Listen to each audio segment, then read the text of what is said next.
And now the latest across the wide world of tropics. Tropical Weather Bulletin for October the 27th. Well, on day 299 of the year, or right next to day 300, about 66 days left in the year, we have two active tropical cyclones, those being Tropical Storm Malou, which is almost a typhoon in the open western Pacific, and Tropical Depression 26W, which is formed today, is not likely, or I think it's lost its chance to become a tropical storm as it's moving inland now in Vietnam.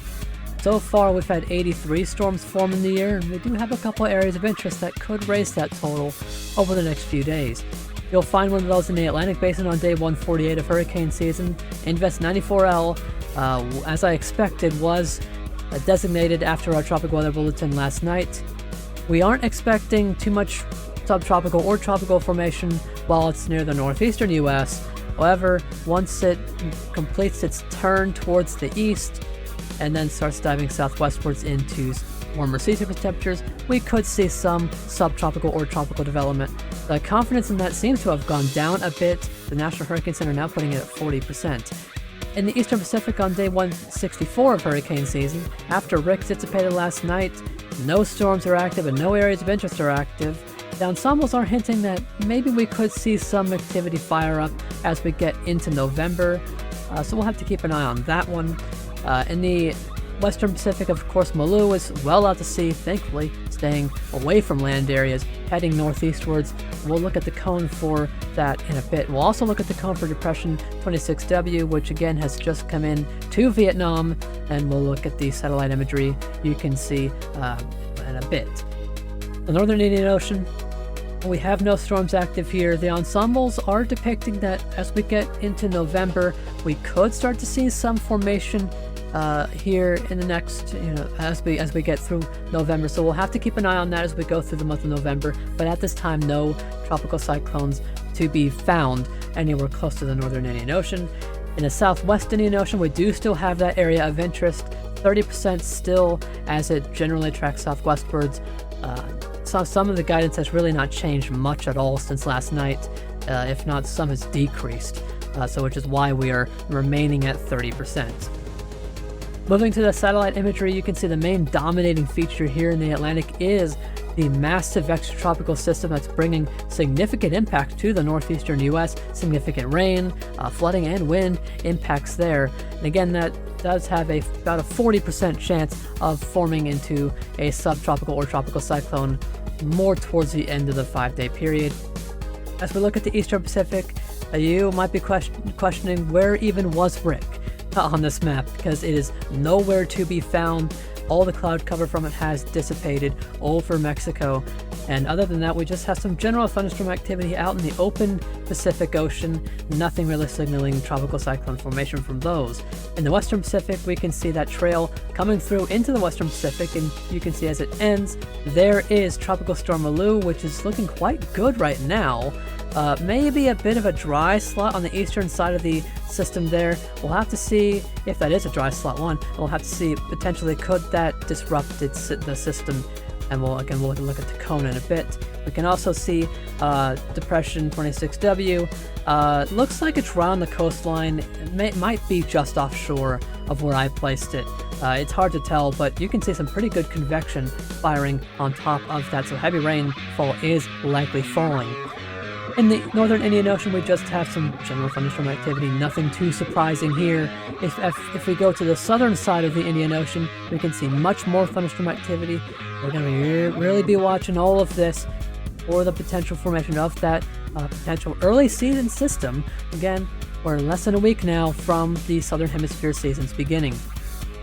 This is a cone for 26W. This was made a few hours ago, I believe this might be the 21 Zulu advisory. You can see remaining a depression all the way inland up till Wednesday, and with this we could see some gusty winds and some heavy rainfall as well. If we look at the forecast for Malou, you can see becoming a typhoon tomorrow morning, or tonight it looks like actually possible there, although this is in Hawaii Standard Time, I will note that. We can see after Thursday losing that typhoon status as it races off towards the northeast, eventually becoming an extratropical cyclone as you'd expect as it tracks further northwards. The sea surface temperatures in the eastern Pacific are fairly warm. We can see a bit of cooling off from where Rick tracked. In the Atlantic Ocean, the Caribbean is piping hot for potential activity, which models are still hinting at. And the sea surface temperatures where 94L is expected to track are fairly warm and fairly favorable. We'll have to see if the environmental conditions are favorable, though. In the Indian Ocean, for our Southwest Indian Ocean AOI, they get cooler as it heads further south, but they're fairly warm right now. Same case for Malou, as it tracks generally northeast, really doesn't cool off until it gets east of northern portions of Japan. And if we look towards the Australian region and South Pacific, we're generally warm, ready for the season to begin. The sea surface temperature anomalies in the southern hemisphere basins, pretty much same as last night. We've got generally above average sea surface temperatures there. The northern Indian Ocean is generally above average as well. Same case in the western Pacific, we're pretty much above average here. Different case in the central Pacific, we're generally below average with the La Nina pattern taking full effect in the equatorial regions. If you look towards Mexico and the eastern Pacific, you can see near to little pockets of below average sea surface temperatures where Rick was, and in the Atlantic we can still see the main development region beginning to cool off as we get towards November. Other than that, this basin is still generally above average. Looking at the on this day, this may be a similar sight to some of you if you have seen our latest animations within the past month. We're going back to 1979 as Hurricane Ignacio of the 1979 Pacific hurricane season was peaking on this day as a Category 4. I believe we put it at 145 miles per hour with pressure, I want to say, in the 940s, maybe 930s. But pretty incredible storm. It was the strongest storm of the 1979 Pacific hurricane season. This storm would eventually weaken, thankfully, to a tropical storm before coming ashore in Mexico, and that would be the second to last storm of the 1979 Pacific hurricane season. Other than that, we have no other systems active around the world on this day. We do have a couple of storms coming up that happened about a year ago that were quite significant. A couple that come to mind: Zeta, Goni, Eta, and Iota, of course. Not sure if we'll have all of those on our On This Day, but I'm sure we'll have at least one of those on our On This Day section. Again, this On This Day section is provided by our Cyclone History page on Twitter. I recommend you do follow that page. Well, getting to the naming list, the chances have decreased slightly, but we could still see Wanda form in the Atlantic. I hope we don't. The next name after Wanda, of course, is Adria. In the Eastern Pacific, the next two names are Sandra and Terry, and we may have to wait a bit before we see Sandra. In the Central Pacific, we're still waiting. We've been waiting for a while for Hone. Sorry, I don't have a joke tonight. It's just the usual. We're still waiting on Hone. As we get to the Western Pacific, no AOIs right now, and doesn't look like 26W is going to get named unless it gets named over land. The next two names here are Nieto and Rai. In the Northern Indian Ocean, the next two names here are Jawad, followed by Asanai.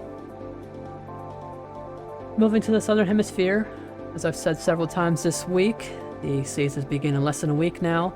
The next two names in the AU region are Patty and Ruby. In the Southwest Indian Ocean, there is still that possibility we see Anna in the next few days if that AOI actually does form. And in the South Pacific, we're looking out for Cody, followed by Dovey. Thank you so much for watching this Tropical Weather Bulletin, and we'll see you tomorrow night for another one.